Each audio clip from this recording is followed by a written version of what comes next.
it was a little too much cartoony, sexy stuff going on. It might have just been slightly over the line, even for me. I'm going to get that wrong all night. The Joker and Gordon, now that is a movie I don't need to see. I thought Thomas Elliott, and Thomas won't get it out. They exist for me and me alone. That's okay. That was the crazy zombie titty zombies from space. I just like the croc. Almost made it to the end. So close. Hello and welcome to Movie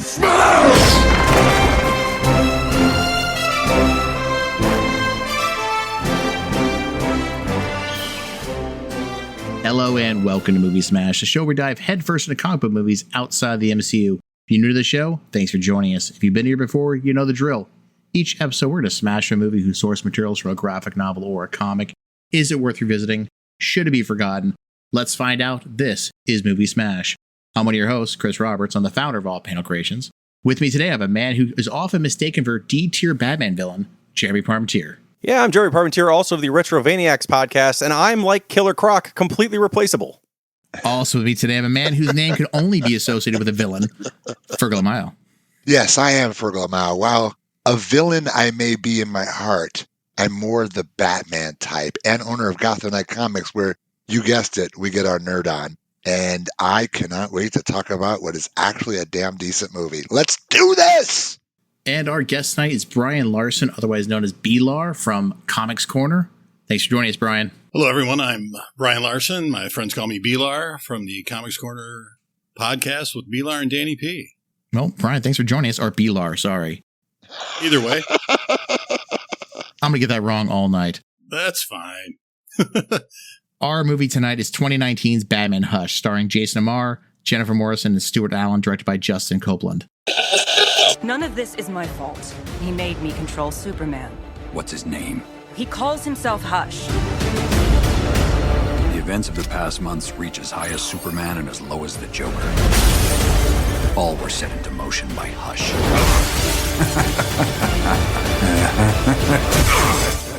Is it too much to ask for one quiet weekend? So, guys, is this your first interaction with a Batman Hush storyline? No, I mean, it's one of the best. It's one of the best storylines. And actually, it's interesting because when DC was making these movies, right? You know, I mean, we're talking about this whole line of, I like to call them the Jeff John movies, where, you know, War, Dawn of Atlantis, Son of Batman. Hush is actually in that and referenced as part of that whole line towards the Apocalypse War, which, by the way, is another movie that's pretty awesome in this whole line and series. Yeah, definitely. The Batman or the DC animation was so well done, and they were mostly true to the storylines from the comics. And as we will learn, the Batman Hush did not hold up to that model. Yeah, I had actually just recently read this. It's been, I guess, reprinted lately as the DC Compact Comics line, where you can get a whole bunch of, like, they put a bunch of these out like one every couple weeks, where it's a $10 collection of like 12 comics. And it's pretty great. I did read Hush, enjoyed it thoroughly. So I was very excited because I had not watched this before now to see how they did, because I really liked the book. Yeah, this movie, I think it's in that DC animated universe they came out with after the animated series were all over. Yes. And I think it's around like 10 or 11. So there are some changes to make sure it fits into that storyline. And we'll get into those changes in a bit. But B-Lar, why did you choose this movie? The Batman Hush story was just, again, we've all said, it was just a great comic book. And they did a really nice job with this adaptation of it. And I just thought that it would be a great conversation about a comic book.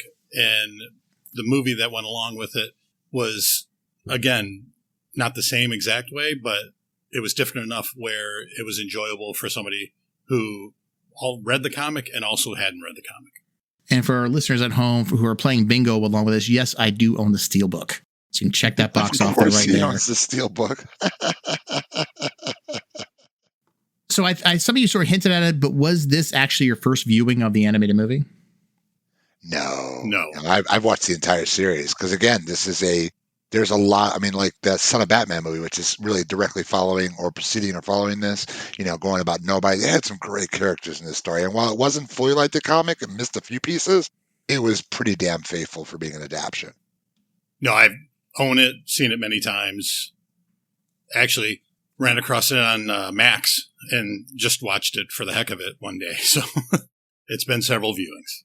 Yeah, this is the first time I've seen it. I'm woefully behind on these DC animated movies. We did New Frontier, which I thought was amazing, and I'm like, I need to watch more of these. They're all very good. But no, I never do. And eventually we'll cover all of them. That's the only way I ever will see them. And that's why we put this podcast together for Jeremy, just for you, to force you to watch the animated movies.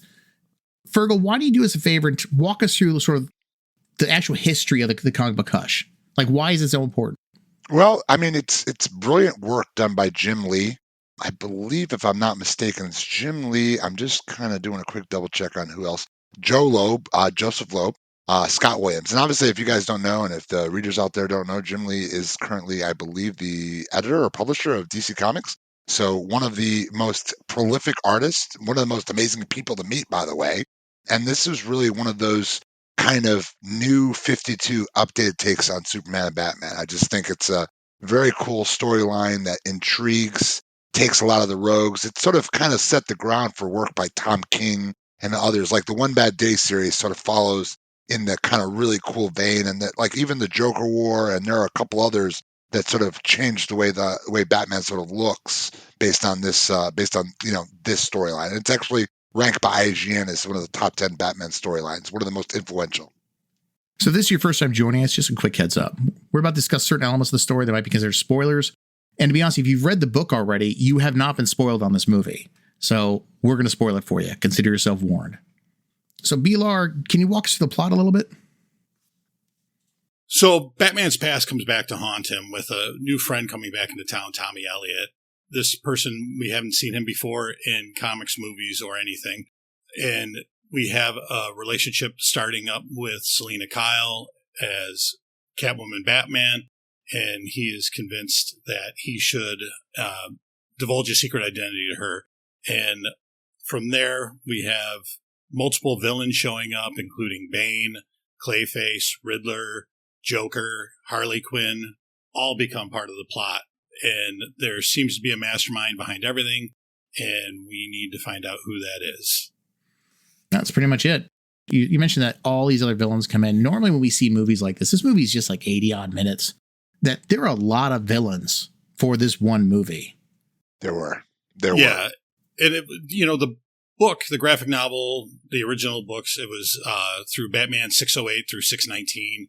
So 12 issues they had to compact into 80 minutes. And they did a nice job. The main villains that were used were basically in every issue.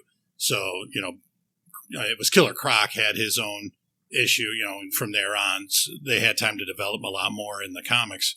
But I think they did a nice job of giving us a piece of everything from the comics into the storyline and paid respect to every hero that they used. I couldn't agree more. And I want to start there. You mentioned Killer Croc. He's the first villain introduced in the book, but he is not the first villain introduced in the movie. No, that would be Bane. Which was an interesting changeover. That was the first glaring thing that came out of it. But there were a few others.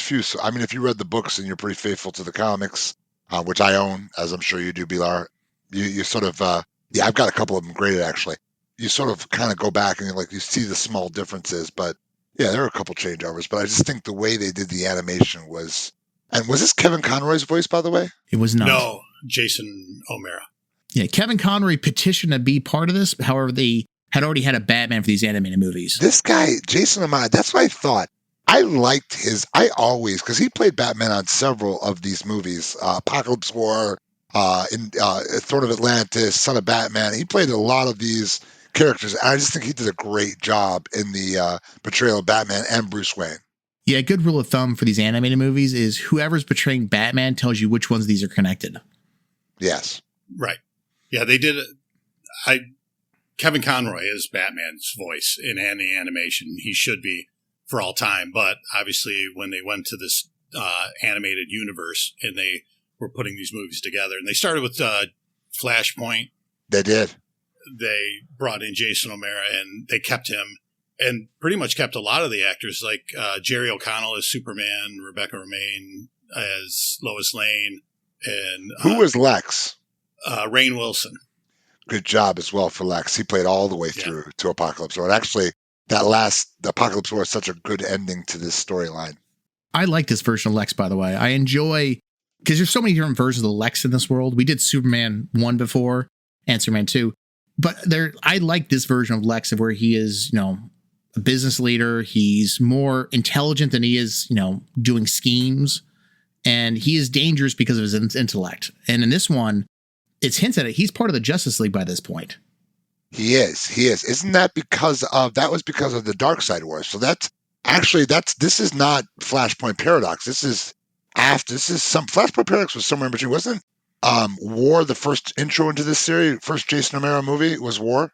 I believe they did the Flashpoint Paradox and then went to War afterwards because the Flashpoint Paradox was obviously in the comics. That's what started the whole New 52.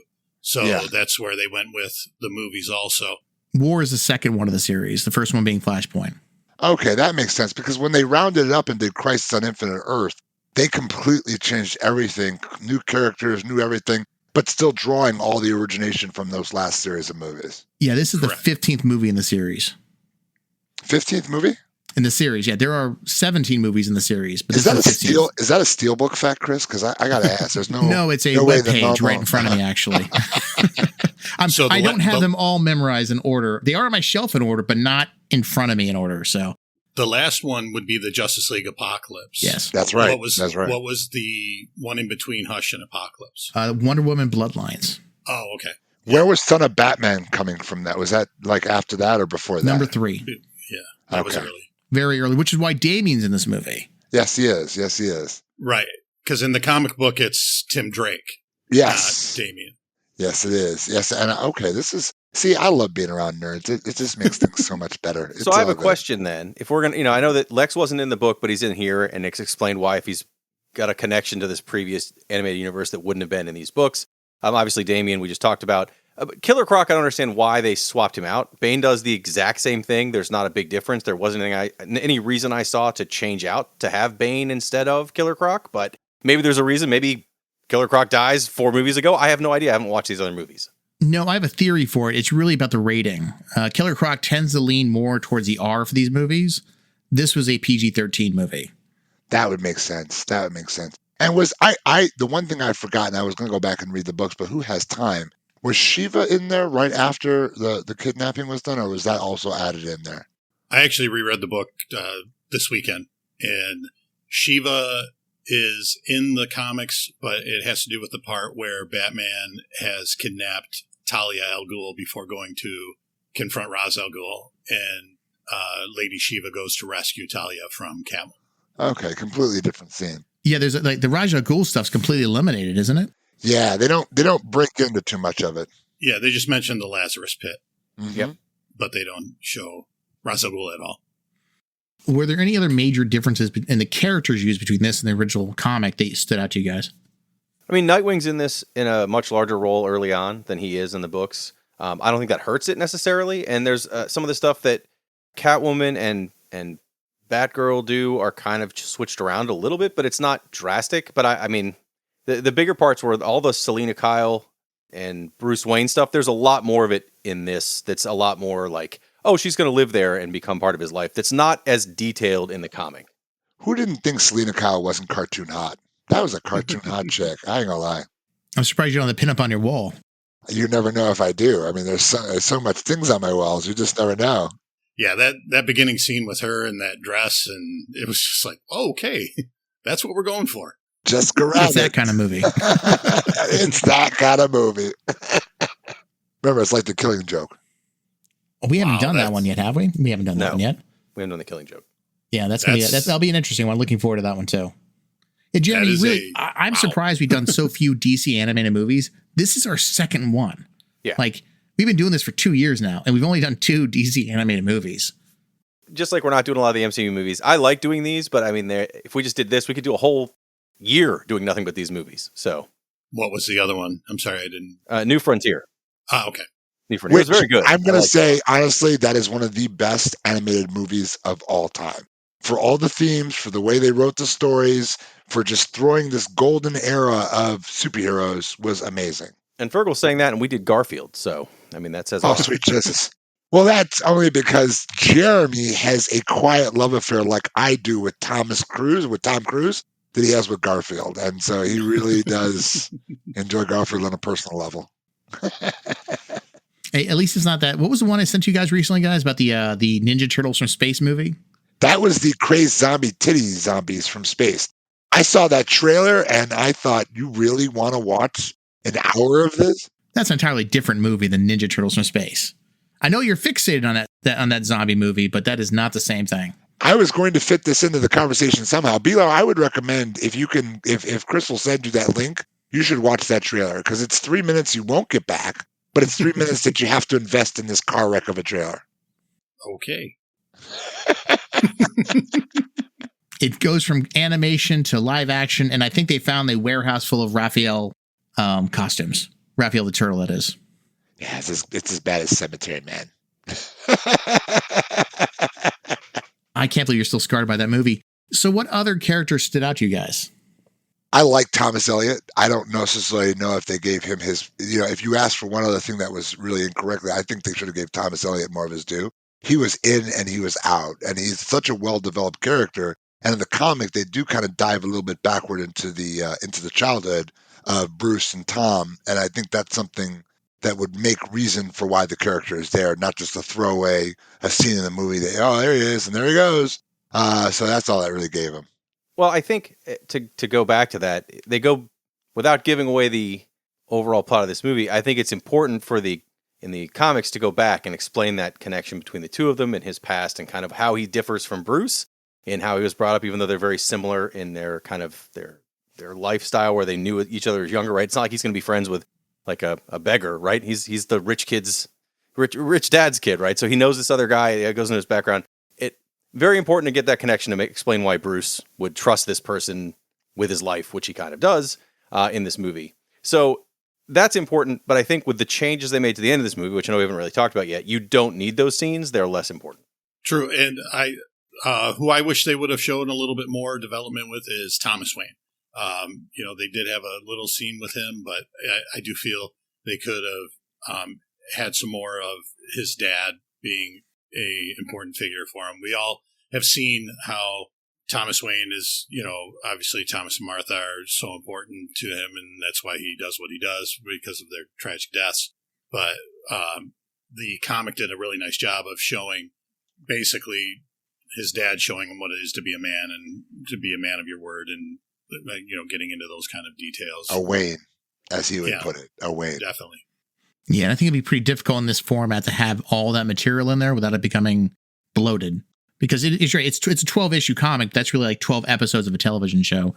This being only 80 minutes, we'll get more into pacing later too, I think that we really overweighted. Though I did enjoy that from the books, but I think this format just wouldn't be able to call for it. And we'll get into plot in a little bit, but I think, Jeremy, you're right. If they spent even more time on Thomas, that you would have felt even worse about the changes they made in this movie. Yeah, I agree. I think we'll get to it. I don't want to say the ending now, or else you would just turn the episode off, right? We have more time to go, so we'll get into it. But I think you don't need those backgrounds with the changes they made towards the end of this movie. We are passionate Batman fans. An 81-minute episode. We're going to stretch this out to like a 2-hour-long podcast about an 81-minute episode. I hope not. So why don't we jump into the plot, guys? Let's talk a little bit about what were some of the scenes you enjoyed, but also some of the ones they changed from the book. I enjoyed the fight scenes. I just thought, like when he fought Bane, I thought, who was it? Was it Shiva? I thought the Catwoman Batgirl scene, the Catwoman Selena Kyle Batgirl scene, that was a great fight. I just thought the fights were great. It reminded me of the movie Bad Blood, which is another Batman movie in that same series. As they pay such close attention, again, even going back to another movie, Court of Owls, where they pay such close attention to the hand-to-hand combat, showing the skill of Batman. I think that's dope stuff. Yeah, they did change in the comic. It's Huntress who shows up to help Batman, not Batgirl. Right. Because in the comics at this point, Batgirl is still in the wheelchair as Oracle. So that's right. She wouldn't be showing up. Or if she did, she couldn't help too much. But and they leave Huntress out of the movie completely, and I just think she's a great character. Depending on when they use her, and they just actually brought her back in DC Comics as the the child of Selina Kyle and Batman. So it's, just a great character that they could have used but chose not to because she hadn't shown up anywhere in the DC animated universe at the time. She did show up though in the Crisis on Infinite Earths. So that was, and that, by the way, that Batman in that movie, just another little side of that, is the guy who played he's the one who played in the Batman versus the Teenage Mutant Ninja Turtles. He was that Batman. Jensen Ackles? No, he's more the funny guy, not the, he's, what's his name? It could be Jensen Ackles, but I thought he was a funny guy, but had a higher pitched voice. You could tell he's not the Jason O'Mara guy or even Kevin Conroy. Higher pitched Batman voice. Sorry, probably because I've been a little stoned. What I liked about this movie is that it is that, you have a lot of different villains, so it's trying to figure out who really is behind all this. It starts out with it's Bane in this, where he's kidnapped a child that's for ransom, and Batman goes to stop him. In that, at the end, the ransom is stolen by Catwoman, who you did see earlier as Selina Kyle, which is a difference from the book. In the book, there is no introduction except that Catwoman shows up back up out of nowhere, but. And then it's, so then he chases Catwoman, and then that leads him to Poison Ivy, and that leads him to all, it goes through all these villains where you're not quite sure, like, who's really pulling the strings here. And in the meanwhile, we haven't really mentioned him. The titular character, Hush, kind of shows up in the, in the background. You'll see things happening, and it kind of pans out, and there's a guy with a trench coat and bandages over his face that's like watching everything, talking about how everything's coming to plan, or look how it's all changing, or whatever. But it's like, he's clearly the one who's masterminding, but you're still not quite sure who he is yet. It's probably not the people you've already seen. But still, then who is it? And then every time you see somebody else, you think it might be them. You're pretty sure it's not. It's not Poison Ivy, obviously. It's not Harley Quinn. Even before you get to her, you're like, it's not gonna be Harley Quinn. But then the Joker shows up, and you're like, okay, maybe it's the Joker, right? He's the guy that normally in these Batman things ends up being like really the guy, and Batman assumes he's the guy, right? So it's like there's all these different villains that show up. But the thing I'm really glad they kept in this is the Superman portion. When I was reading that in the book, I wasn't sure how well that would translate because. It's hard. I mean, Batman and Superman fight all the time in these things, but it's always like Batman has some kryptonite thing, or there's a reason Superman's fighting him that's, because Batman's doing something he sees wrong. In this case, it's like Superman is out of his own control. And I really liked how they kind of pulled it off and make it seem like he was a threat to Batman, but there was still like he's fighting this mind control at the same time. I thought that part was all very well done. There's continuity to that. If you look at the Justice League movie, where Batman actually brings in Lois to bring Superman down when he goes crazy on the Justice League. So I mean, the idea that Superman, that Batman is prepared at all points, like Alfred, bring the jewelry. You just knew that he's heading to Metropolis, bring the jewelry. If my plan, which that's the other part. That's probably the only thing that really bothered me was Batman had to have this figured out. So like the bad blood, that was a hard one to figure out. That was a hard one on so many levels, but this one felt like it was right up Batman's alley. How is he missing this, but still knowing that Superman's under the control of somebody immediately? Well, I think he knew Superman was under the control immediately from Ivy. The first time he encountered Superman as Superman, not. Yeah, no, she summons him. I think he knew she was out of control when he was at the newspaper. I kind of feel like that was coming together. I kind of feel like he was kind of eyeballing him and. I mean, because he asked Alfred to bring the jewelry. They hint at it in the cartoon. In the cartoon, his eyes change color at one point. They hint at it, but in the comics, that doesn't happen. I don't think that was really like it was written well. So when he does show up, you're like, oh wow. But it wasn't like in this. They kind of hinted at it because it's a cartoon. You got to have it so that younger viewers are going to pick up on these connections. They don't expect it to be a bunch of 30, 40-year-old guys talking about how this transfer is over. But it still was there. Sound old. Well, thank you for the age, by the way, Jeremy. Hey, look, I gave you 30. I honestly feel anytime Batman goes to Metropolis, he's bringing the jewelry. It doesn't matter what the scenario is, what the problem is. He's going there because inevitably Superman's going to betray him or fight him at some point because he knows that's what the fans want. I do like the fact they stayed true to the line in the sewer where he's explaining to Catwoman where they're going to fight. And he said, deep down, he's still a good person and I'm not. And yeah. I love that line. That's an amazing line. Also, they're out on the sewers because Lex made those sewers, so they're lead lined so that he could get away from Superman. So it makes sense. Like that all tied in nicely. I was like, okay, that all works. Very nice. Yeah, it was quite nice. Yeah, and speaking of Lex, in the comic book at this time, Lex Luthor's actually president of the United States. Yeah. So they didn't go with that, but yeah, like Ferg said, the Darkseid War, during that, Luthor came and helped them out, and they made him part of the Justice League. So they had a nod to it, but really the timeline-wise, obviously the Justice League Dark Apocalypse story would have been after this. So clearly everything rebooted. Yeah. Well, what's a better job, President of the United States or probationary member of the Justice League? I don't know if either suits Lex. I think the best portrayal of any position for Lex, and you guys may love me or hate me for this, was All-Star Superman. I think that was the best portrayal of Lex on an animated movie anywhere. I'm just going to say that right now. When he's in prison the whole time? No, the way he operates, because it's based on what's coming out, supposedly. Just the way he interacts with Clark, the way he has that smugness, the way he has things like Mach 7 at a gazillion RPMs can cut through rock, stuff like that. That's classic, but yet modern Lex. Yep, that's definitely a good portrayal of Lex. We'll have to do the movie sometime. I hear it's good. I think I might have a steelbook of it. You probably do, Chris. I probably do. So what are the scenes stood out to you guys? Or do you just want to jump straight to the ending, the big reveal of who Hush actually is? Sure. And I mean, I think if you've read the book, I kind of like that I didn't know, and I was happy that it wasn't exactly what I expected. They do kind of follow the same beats story-wise where you're not quite sure who it is. So in the book, here's a spoiler, so if you want to read the book and you don't want to, pause this, go pick it up, read it, come back. In the book, because there's all this connection to Thomas Elliot and Bruce, they have all these back scenes that explain why, he's turned out slightly different than Bruce, and ultimately he is implied to be Hush, right?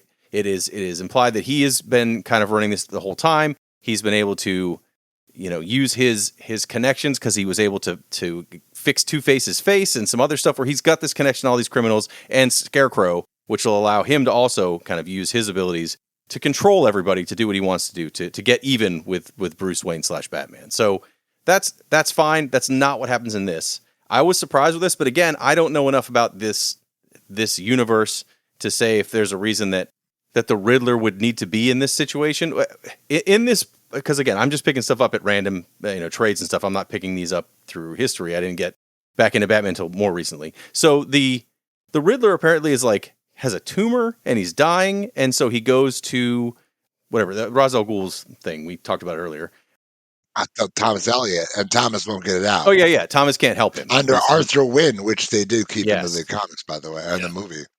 So it Right. takes a few throwbacks. I think the Riddler was chosen for this big reveal. I don't think he's actually in. I have to go check see. He's in many of the animated movies because they reference him as a C tier Batman villain.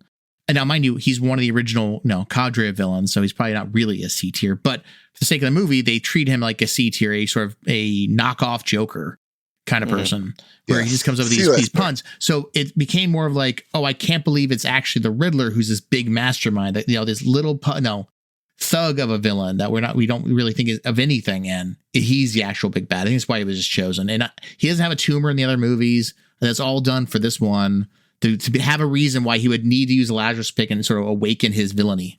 I'm wondering how he got super strength, though. So I'm wondering how he got this incredible ability to be able to deduce. I think they definitely hit on that in the comic, but the super strength, I'm still just wondering. I didn't know the Lazarus Pits granted super strength. I know they granted immortality and a bit of craziness, but super strength seems a little odd to me. Yeah, I mean they kept certain, like Clayface. Which one was Clayface? Mm-hmm. That was a little bit disappointing, right? I mean, we had one person and it was somebody else. So if somebody's read the book, yeah, they might be like, huh, but I think overall, this is a really good animated movie. I mean, this is just like Gotham by Gaslight. This is like The Doom That Came to Gotham. This is a very good Mask of Phantasm. This is a movie that will drag you in and hold you through the entire thing. Yeah, this was definitely a period in which DC mastered the animated movie. While Marvel was doing the actual live action movies, and no one could touch DC when it came to these animated movies. But yeah, I think you're right, for these were all really good. Yes. I believe they changed the ending so that the people, because prior, like I had mentioned, a lot of the stories, they followed the books very closely. This one, they changed the ending and they didn't outsmart themselves doing it. They didn't, we kept waiting for Tommy Elliott to show back up. and he's not. And he's still not. He's actually dead. Where the hell is he? And then he did show back up, but he was a corpse, and he was there to mess with Batman. The explanation where the Lazarus Pit gave the clarity that he could figure out Bruce Wayne was Batman. But then in the book, the Riddler used that information, gave it to Tommy Elliott, who then masterminded all this plot. This way, it was just Joker the whole time, and it gave you a new respect for the Joker. The one thing I wish they would have done, because it was such an important thing, is used Clayface to be Jason Todd in the movie. Yes, that was really cool, and I was sad that wasn't there. Yeah, I agree with that. That idea in the Batman issue is what led to the idea of Red Hood and bringing Jason Todd back. Because Red Hood, what a great character now that we can use in stuff. Yes. I think they brought back Jason Todd in earlier animated movies. They couldn't utilize that so much. Well, under the Red Hood, I mean, they did make a Jason Todd whole situation. But I think that was mainly based on Death in the Family, with some other things thrown in there as well. So yeah, Under the Red Hood wasn't part though of technically the DC animated universe. Yeah, it was just a standalone movie. There was another one where Jason Eccles actually did Jason Todd's voice. Wow. And I think, was that Bruce Greenberg did the voice of Batman for that one? Just throwing it out there. Could be wrong. No, we'll believe you on that one. I got no reason to discount your truth, B-Lar. I just need to say B-Lar again. If you're listening at home, write us how we are so wrong. Yeah. We are always wrong. It's because and actually, I'm looking at all of us, and we're middle-aged men. So while Jeremy gave us some props, we're actually the wild hogs. I'm 22. We're 22, though. So I want to go back to the ending before I forget what I was going to say, which happens all the time. But so at the end of the movie, turns out it's the Riddler. They have a big, battle in this factory chemical plant or whatever. And it ends up being kind of, he tells Batman, he figures out who Batman is. And so now he's going to, get even with everybody that didn't take him seriously by killing Batman, because that's what they all do in these things, right? I'm going to prove to all the other bad guys I'm the baddest of bad guys because I'm taking out Batman. But after he tells Batman that he knows he's Bruce Wayne, no one really dies in these things, but he dies at the end, right? You don't see him necessarily die, but he falls into a giant explosion. It's what it is.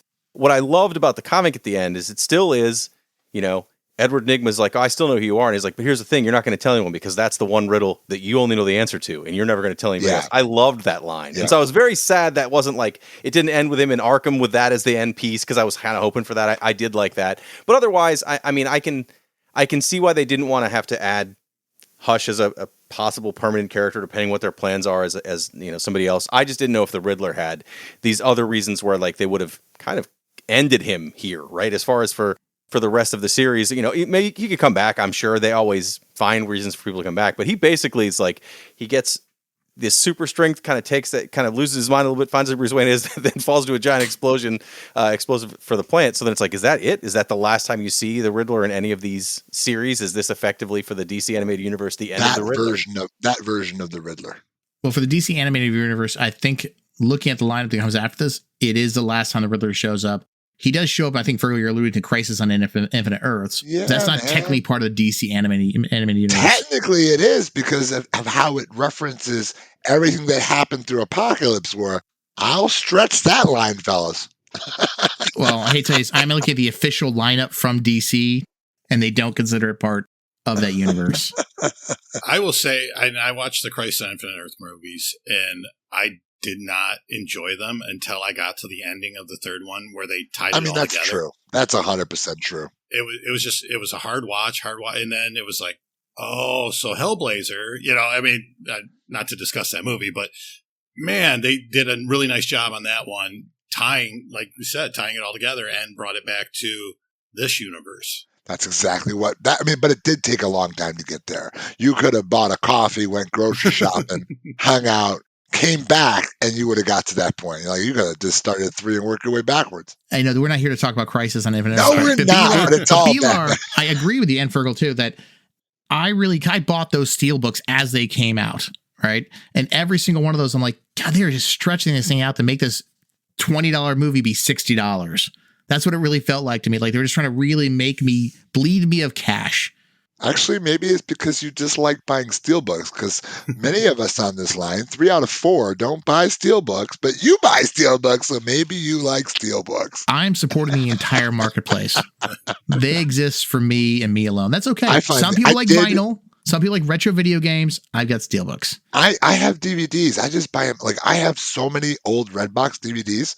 I literally bought out 4 or 5 kiosks when that business went out. I was about to say, I would imagine you going over there with the little like dolly and like lifting it off the thing, just running away with it. No, not lifting it. You can't lift those things off the dolly. But remember when they were selling the movies for like $3 a movie? Oh yeah, $3 to $5. So I would just go in there and rob them out. I would take whatever I wanted. Everything that I liked, it was mine, because I'll never get it that cheap again. It's true. It's cheaper than renting. So guys, this movie comes in at, like I mentioned before, 81 minutes. Does it feel too short to cover what was actually the Hush series? Maybe that. Maybe, I mean, I think they did a good job. I think everybody's pointing out places where they had to cut or change or expose in a different way.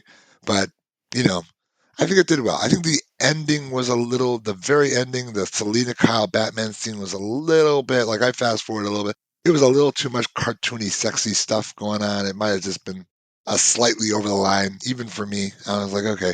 Get to the part where Batman's killing somebody. Not on purpose. Not on purpose. If you compare it to 12 issues of a comic, then yes, it's too short. But I think they accomplished what they needed to story-wise in the 80 minutes, and I was not upset about it when I watched it.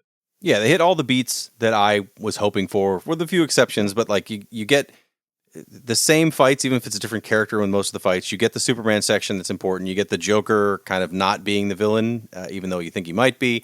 And you get a modified version of the graveyard scene. Aside from the ending being different, I think they hit the beats you need to make this still interesting. And up until the very end, I didn't know who Hush was, so that is also a treat, I suppose. I also want to say I watched this with my younger son, who's 11. He's not like super young. And normally I watch these things, he's not really into it. This he watched the entire way through and liked it. He has no reference to the source material. He didn't know what was going, like who the bad guy was going to be at the end. He thought it was fine. So yeah, that says a lot too, right? The fact that I was able to get him to sit there for a solid 80 minutes. 11-year-olds have the attention span of about 5 if you're lucky. So he sat through the entire thing. I didn't pause it. I didn't have to. I flew through the whole thing. Again, I think if you compare it to the book, just like B-Lar said, you got things you're missing. But as a standalone entertainment experience, it's paced fine. It moves constantly. It's got a little bit extra padding with the Selena Kyle stuff that makes sense to add to some level. But other than that, it just moves. And it didn't feel too short. Yeah, I found it to be too short for myself, just because I wanted more of it. You're right, Jeremy. It moves along nicely. Good pacing. No issues there. I just wanted more. Like, I did miss the Croc scene. Like, I wanted the Croc scene versus Bane. But I don't know if that would made a movie longer or not, but that's one change I definitely wish made. I think it was the same experience, though. There was both the original fight. There's the later fight where he has to call the helicopters to pull him off. Like, that's scene for scene the same thing. So I don't think you would have added time. It was literally just replacing a character with Bane. It wasn't. Right. It didn't extend the movie. It didn't add anything into it. The stuff they cut out, we mentioned the Jason Todd stuff. You've, of course, got all the stuff with Thomas Elliott that would have been interesting to have in there. Like, all that stuff wasn't in. And I missed it. But it all being cut out, like the way they changed the ending, all that could be cut out and it didn't hurt it. So I think generally it still flowed fine. I think normally I'm not the guy who's read all this ahead of time. So I'm like, oh, it was fine. I wish I would have read it. I wouldn't see what the differences are. Now that I've done that and I just read it, I think that was to my detriment. But I think on its own, as a standalone experience, it's paced fine. When this movie first came out, though, it was not many people enjoyed it because of the changes in the movie. Just sort of like Killing Joke. The Killing Joke. Thank you. So like, just like when The Killing Joke came out, people had issues with that movie when it first came out, especially the Batman Batgirl scene. So for this movie, what was one of the worst changes you think this movie made? I think the Killer Croc scene. I mean, I'll have to agree with you, Chris, on that. I just think that would have been cool. Not because the Bane scene wasn't cool, and because, Jeremy, you got a point. They phonetically got it right. But I think that was something that would have been cool to see, because I think Killer Croc would have made an interest. I mean, Bane is we know who's going to win that fight. His weakness is right there on the back of his head. It's one of those batarangs. Juice is going out of the neck. But with Killer Croc, that ain't going to work. Waylon Jones. Yeah, I'd have to agree. The Killer Croc, I can say it, honestly. The Killer Croc character. You want to make sure you say that just right, because it comes out a little bit wrong. Yeah. I'm clipping it for the show. You said I could say anything. I don't have to hold back. Yeah, the Killer Croc scene. There, to me, I don't really have a reason. And I'm trying to remember in the other animated movies, the previous ones, had they used Killer Croc in any of them? Is it possibly the Suicide Squad one, Attack on Arkham, or? Yeah, maybe the Suicide Squad Hell to Pay movie. That might be the only one I can think of where the Killer Croc was in, but I don't remember at all. Because that was my thought, is they just hadn't introduced him into the DC animated universe, so they had Bane. I think he was also in Apocalypse World. Was that the shark? Wasn't Croc? That was King Shark. King Shark. Okay, King Shark is a shark. So wiser words never said. But yeah, I do believe that was a glaring change that didn't need to happen. And I think we gave over the reasons why they couldn't do it. Jason Todd not being in it for the Hush fake reveal. I think that was. I mean, it's like 2 issues worth of the 12 in the comic to go over that transition. So to not have it here is a big piece. But again, with the change the ending, it's not necessary. And of course, all the missing Thomas Elliott stuff. But with him not ultimately possibly being Hush, I don't think you need it. So I get why that's cut. But that's what I missed because I was looking forward to those things. But I was happy to see, like I said, Superman was there. And I didn't understand why Bane was in it. But again, I went back after I watched that first part. I went back and read those issues again real quick to see, and they did. They hit all the beats right. They just literally just swapped him out. Oh, I forgot to mention earlier, Jeremy, that I actually, you read the Hush and then you watched the movie. I saw this movie when it first came out, obviously. Then I went back and bought Hush and read Hush. So my experience of the reveal went the exact opposite of yours. Now, did you like when you read it, were you like, I wish they would have done this? Or did you say, this is dumb? Why wasn't it the Riddler? No, I like the book better, just because it was more important. Like first, I was thrown by the whole Jason Todd reveal, so I was like, "Why wasn't he Jason Todd in the movie?" And of course, that's the double reveal, so it threw me for a complete loop at that point. I'm like, "Am I reading the right Hush comic? Are there multiple versions of this book?" So, guys, like this, we normally talk about CGI and effects and practical effects, but this is animated. So, what was the quality of animation? Good. Yeah, I mean, great. it's not. I think the one thing Crisis did well, just like I did that Frontier movie, is the animation style is different. I think sometimes flat animation, while it is a really good animation style, doesn't really do justice to the character, and that's why you have to rely so much on the kind of like the plot of the movie, because like those other movies. That's why Crisis you could power through 3 movies, because the development, like, it was so rich, so it was very comic-esque. But this one was good, but it had great fighting, good scenes. Like they did this well. Yeah, they've been using this animation style since the beginning of the DC animated universe, and it changed a little bit from Flashpoint to Justice League War, which I think they were kind of, because the Flashpoint comic book was drawn by Adam Kubert and or Andy Kubert, one of the kids, and then this was Jim Lee. Jim Lee took over the Justice League. So when they went to Justice League, they kind of tweaked it and cleaned up the characters some.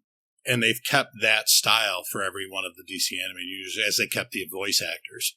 And I just think when we got to Hush, it fit so much better because it was Jim Lee again who drew the Hush storyline.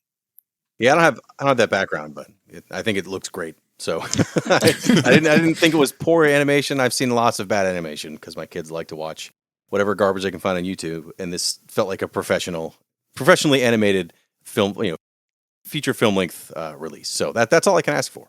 Yeah, I like the animation style. Like the characters are there are a lot of like straight edges to everybody.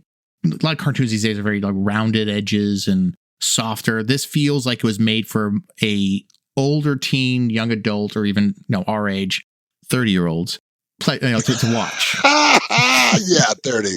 That's right. So guys, Hush. Hush. So guys, what did you love about this movie? What could they have done better? I think they pulled together a movie that made sense. It's a great story, so it really did allow you to explore some of the really good, that was the one thing about this animated series. They explored some good stories, and then they made some good stories. So, that's been the thing I think they could, they did really, really well, and that kept me for the movie. To the point of being, an absolute fanatic of Jim Lee and loving his work. And I truly love his version of the Batman, Superman, and all of that process. That was a bit of a challenge for me. Some of the things that were missing were a challenge, but everything else was phenomenal. Yeah, like I said, it hits all the beats I kind of needed it to hit, and the fact that my son could watch it start to finish and enjoyed it is rare. Especially one of these things where sometimes I have to explain, like, no, you don't understand the why this would be a big deal. You know, like the Jason Todd scene would be like, great, who's that guy? And I would explain, oh, see, this goes back. I didn't do any of that. He just sat there, watched it, had a good time, so it was fine. Again, there's things that I think are missing from the graphic novel, but I think if I wouldn't have read these issues at the time, I don't think I would have missed I would have been mad later to find out what they changed, but I think I wouldn't have known what I was missing, and that's probably good. I agree. B-Lar agrees. This is like King Kong ain't got nothing on me. Okay, go ahead. I'm sorry. The B-Lar stamp of approval. B-Lar stamp of approval. What could they have done better? I really don't know. As a movie, it's Jeremy kind of hinted at it's very encapsulated. Like, if you didn't know there was a DC animated movie universe, it wouldn't have mattered. Right. You could watch this out of order, in order. You didn't have to watch the previous ones, but at the same time, it does feel a little episodic because they were able to jam so many people into it without having to actually introduce them. No, there's no need for an origin story, which is one thing we've always complained about with some of these movies, is that we know these characters. We don't need a 40-minute history lesson on who these people are, except for maybe Tom, except for maybe his friend, right? But beyond that, like I said, what could they have done better? I just like the Croc. I think Croc needs more screen time. I just like the character. I'm a Croc stan. You're a Croc stan? Croc stan. A Croc stan?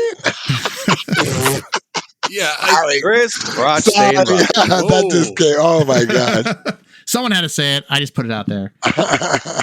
Yeah, I'm sorry. I lost my train of thought. There was. Well, yeah, what they could have done better. The little nuances from the comic book that made the comic just great that they didn't need to put in the movie. Like we said, it stood alone. But, some of the things, just the interaction between Nightwing and Catwoman, they did a nice job in the movie, but there was more of it in the comic. There is actually a great scene from the comic that they literally put in the movie when he's in the Batmobile talking. And he says, I know it's none of my business, but you should reveal who you are to her. And he's like, you're right. It's none of your business. That was directly from the comic. There's a lot of lines in the comic that were outstanding that they dropped off the page, didn't make it to the movie, but it was still, again, an outstanding movie. And some of the choices that were made, obviously, were because it is the 15th movie in a series of 17 movies. I'm sure if they wanted to, like, Killing Joke isn't, I don't think, considered part of the DC animated universe, so they could do what they wanted with that, including have unnecessary sex scene. So, yeah, seeing Joker like that just threw me off. It was, and Gordon. I mean, have you ever? Never mind. The Joker and Gordon. Now that is a movie I don't need to see. They move in together. They honeymoon. Yeah, Joker Part 2, wasn't that? That fucking movie. I don't know what the fuck happened there. Oh no! Don't say it. We're gonna do one on that because you gotta watch it. That was a crotch stain or a cock stain. But yeah, it was just like we said. It was a great standalone movie that adhered to the comic enough, and yeah, we could nitpick this or that or a line for this panel, but we don't need to because it's a good movie. So imagine, guys, we're sitting in a room, we're sitting with James Gunn, we've got his ear for the next couple minutes. Should we convince him to make a live adaptation of this movie? I've said forever that part of the reason why the Batman movies don't do well lately and why DC, which I hope they change in Superman, is that they have so much incredibly great material that they don't really mind.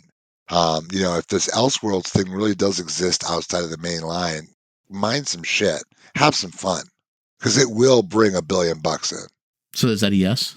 Yes, of course. Yeah, I 100% agree. And that's what I was kind of saying about this movie. They changed the ending, but they did a good job of it, and they didn't do it to outsmart themselves. And that's what DC continually has been doing with their movies. And they outsmart themselves to the point where they piss off the DC fans. The Marvel formula is, hey, here's the story. It's great. We're going to make a movie about it, and we're going to put everything in the movie. Then everyone loves it. DC, hey, we're going to make Superman kill somebody. What? No, we don't do that. Batman doesn't kill. Superman doesn't kill. And Christopher Nolan did a great job with Batman Begins because he explained it. I'm not killing you. I'm just not saving you. So, Right. that was the loophole that got him out of doing it. But DC deciding, whoever it was, Zack Snyder or whoever, came up with this idea of having these guys kill people, and his whole idea is, kind of, how can anybody be so good that they don't kill somebody? It's like fighting these guys. Well, no, that's what happens. And that was perfectly illustrated in this movie at the end when he was pissed at Catwoman for, he didn't have to die. Yeah. He didn't have to die. Even though he fought the Joker and you saw how close he could get, you could think to yourself what he could do. But that he had to be pulled back, right? That was him checking himself. And again, I like that because it was in the comics, pretty accurate from what the story was. But also, this is like, if you're going to pick a villain that is like the Batman villain, that his foil all the time, really the Joker's one. So assuming that the Joker is, standing there over his friend that he's known for years that saved his life earlier, and now he looks like he's killed him. He's lost his mind and he had to get pulled back. That wasn't him deciding like out of nowhere, I'm going to kill the Joker, because he's a bad guy. It was like a perfect storm of what caused him to just lose his mind. And he had friends to pull him back, multiple friends in this case, which I liked. So I thought that was done well, but I can see what you're saying. But I think that was there to kind of reinforce again that Batman doesn't kill people. And when he's close to it, everyone has to remind him like, no, the city needs you to not do this. Like, we need you to not be that guy, which I like that. I do love the scene where he's with Catwoman saying how, we could have saved him. We should have tried saving him, because one thing she brings up is that Batman is crazy. He has this problem that he thinks he needs to save everyone. So like in a weird sort of looking at it, that's his issue. Because earlier in the movie, he talks about Catwoman is a kleptomaniac. That's what he thought her problem was. Like, she could not stop herself. Batman has like the need to save everyone. Kleptomania. Yep. So in essence, Messiah complex. Exactly. The Messiah complex. Kleptomania for saving people sounds more official. It does in some regards. I agree. It feels like it's Kryptonian in nature. It's clearly in the DSM. Isn't that what that? Yeah. But idea that she used the comment, and my mind is putting the comic book and the movie in the same place. So, but there was a line about being a string that wouldn't be pulled. And I think that was from the comic, not in the movie.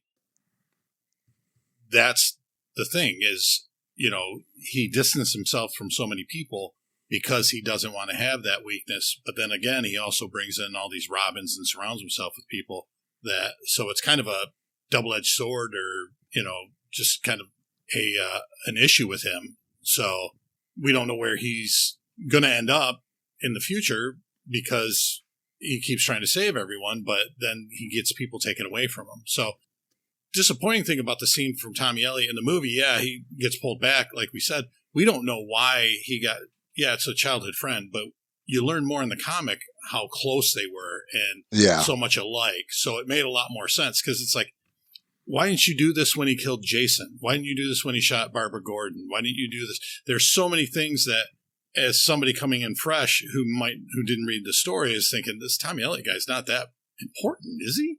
That he's going to kill the Joker after everything else this guy's done. So that was a little bit of a flaw, but that'd be nitpicking. Well, he did have that feeling of that. It's the second season of a sitcom. They introduced the kid next door to the episode that's been the neighbors for the entire time. We just didn't know it. Yeah. Now, for me personally, I was talking to James Gunn about this. I would love to see a live adaptation of this. I would love to see this brought to the big screen, because it's kind of Batman I enjoy, because it wasn't, other than Superman showing up, there aren't sort of big antics, right? And he's got to solve the mystery. He's got to figure it all out, and he's got to understand, why this is all happening. For me, the live adaptation will have to have Croc, because I really want to see Croc on the big screen. Agreed. And Clayface. But Clayface is coming. And it's a rated R movie. It's a horror movie. James Gunn was very clear. He wants to make a rated R horror movie. So I'm curious to see, because it's got to be an origin story of Clayface. So I assume it won't end well, as we all know the story, for the guy who becomes Clayface. So for this movie, guys, it's been out for just over 5 years or so. Should people go out and look for this movie? Oh, it's on Max. Own Max or have a Spectrum membership. It's not on Max get anymore. They pulled it. You can still buy it, but it's not on Max for free. No, you're right. I'm sorry. Yeah, actually, you're right. I did have to rent this one. I did. But was it the Steelbook? So yes, go get it. I don't have the Steelbook. No, I have Son of Batman. I have some of. And honestly, this was 17 movies, guys. I got a family. I know you could afford to buy them, brother, but I cannot. If Redbox wasn't giving them for $5, I wasn't getting them. I do. I own it, so I had a digital copy of it that I just watched through the Movies Anywhere app. Yes, definitely somebody should go out and purchase this if they have not got it. I agree. Ever since Zavlok took over WB, DC, all of that, those movies, he started farming those movies out to other streaming services, which is a little bit annoying. You don't have the one-stop shop for your DC movies anymore. Yeah. It's not right. He makes more money that way. They come and go. He can put the same movie back on. So right now, the current rotation on Max is the current rotation. At some point, that'll shift back to some of the other rotation. There are a lot of them on Tubi right now, these DC animated movies. So, Jeremy, your homework, go to Tubi. No, that's my homework, too. I'm going to go to Tubi. Yeah, but I'll just watch found footage zombie movies, so it's fine. Oh. So you saw 28 Years Later. How'd you feel about that? I haven't seen it yet. I have not seen it yet. It's not on I've Tubi. heard some mixed. I've heard some. Yeah. I've heard some mixed reviews on that one. Okay, so guys, we might as well finish up here. But how would you rate this movie? A thumbs up, double thumbs up, with a clear kiss to Selena Kyle. Yeah, I'd have to. I mean, again, as a standalone movie, I'm trying to not. It's not perfect because I really don't think it's close enough to the source material, but it's very good. So it gets like a 4/5 of Killer Croc's thumb that morphs into Bane's thumb for no good reason. That's perfect. I was going to go with the 2 batarangs up cutting Clayface's throat. Wow, it's harsh. Where do you follow that, Chris? I was going to go with a Killer Croc thumb up, but then for Jeremy had to go with morphing into Bane. I mean, seriously, at this point, I'm going to call Alfred and say, "Can you bring the jewelry?" I'm going to go with 2 jewelries and 2 thumbs up with their, Selena Kyle's ass in my hand. And with that, I'll move on. Almost made it to the end. So close. Almost. We were like so close. It didn't take much, but I mean, the fact that none of you will speak about it just tells me that you all thought about it. I do not know how to transition out of that conversation, so I'm just going to move on. Guys, thanks for joining us tonight. And B-Lar, thanks for being our guest. And where can people find you? I am part of the SPDM Crew Podcast Network, and you could go to spdmcrew.com to see all the podcasts that are there. I am the co-host of Comics Corner Podcast with B-Lar and Danny P, and also part of the BTB Movie Club, where we have 7 guys who we do a weekly movie club and dissect movies. It started during the pandemic, and we've been meeting weekly since then. Over 200 movies in that group. Holy moly. Wow. I can't imagine editing that show. I don't have to, so it's fine with me. Those are the best. And Jeremy, where can people find you? You can always find me here every 2 weeks talking about movies, but also on the off weeks, you can find me at the Retrovaniacs podcast, where we talk about old video games, my other hobby. And Fergel? Well, you can find me on Get Your Nerd On. You can find me on Instagram. You can find me on TikTok. And of course, if you come to Michigan, you can find me in person. I got you. That sounds like a threat. For me, I'm always at Off Panel Creations. We're always building some piece of nerdy furniture. I want to thank you, our listeners, for spending some time with us today. And if you think this is the best DC animated movie, send us a note at movie-smash.com, and we'll see you in a couple weeks. Thank you again for listening, and I hope you enjoy the show. This has been Movie Smash with Chris Roberts, Jeremy Parmentier, and Fergel Amayo. Produced by me, Chris Roberts. Executive produced by Off Panel Creations, LLC. Movie clips provided by the respective studios. You can rate and review the show at Apple Podcasts and Spotify. You might even find your review read on a future episode. Got a question for us? Visit us at movie-smash.com and send us a note. It too can be read on a future episode. If you haven't already, please subscribe to Movie Smash wherever you listen to your podcasts.